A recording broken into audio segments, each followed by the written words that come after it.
In this video, I will show you how to add a Best Buy gift card to your account. So to do this, just open up Best Buy, it can be the app or website. And then from there, what you want to do is just add something to your cart. So for example, I have added some AirPods. And then from there, what you want to do is instead of clicking on, for example, PayPal checkout or anything else, just click on checkout.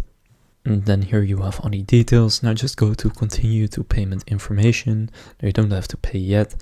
But from here, what you can then do is click on add gift cards, store credit or discount code. Click on that. And then here enter the card number or discount code. So just write it in here and write the PIN if it is required. And then click apply. And then you have applied it to your account.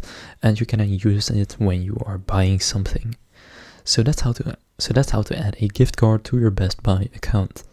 If this video was helpful, please consider leaving a like and subscribing to my channel. With that being said, I will see you in the next video.